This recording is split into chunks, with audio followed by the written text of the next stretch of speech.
Ah, update. Kakatapos lang kumain. Makatulog na, papahinga. Diyan si engineer. Yan si engineer, oh. Yan si engineer yan. And then, ewan ko kung anong ginagawa niya. Naglilinis. Yan. Yan si engineer. Yan yung Pajero.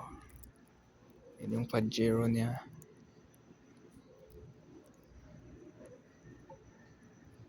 Baka 1/4 ng budget nito ang naipunta doon. Kasi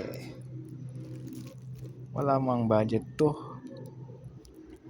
Puro problema ng materyales, kulang. Kanina muntikan na akong pumunta sa bumalik sa boarding kasi dalawa lang pala yung semento.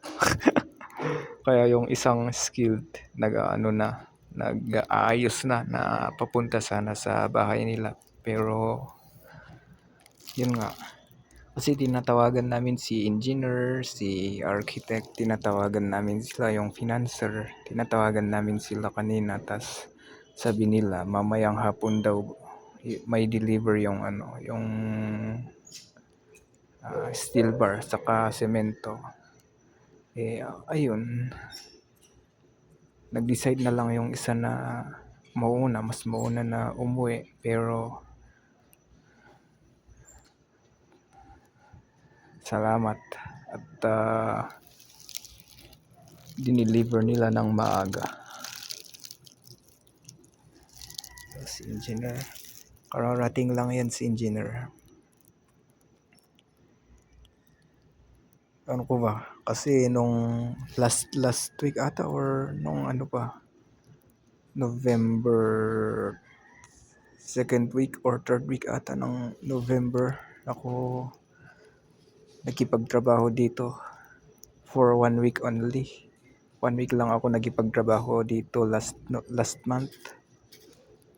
Naman siya bumabalik. I mean mga 7:20 dumadating si engineer, tas umaalis siya pag 12 PM or 11, minsan 9 or 10. Pero ewan ko ngayon, afternoon na siya pumunta dito. Tas yun, naglilinis na. Ewan ko, noon pa relax lang yun last month. Pero ngayon pagpunta niya dito, ayun nagtratrabaho na, naglilinis.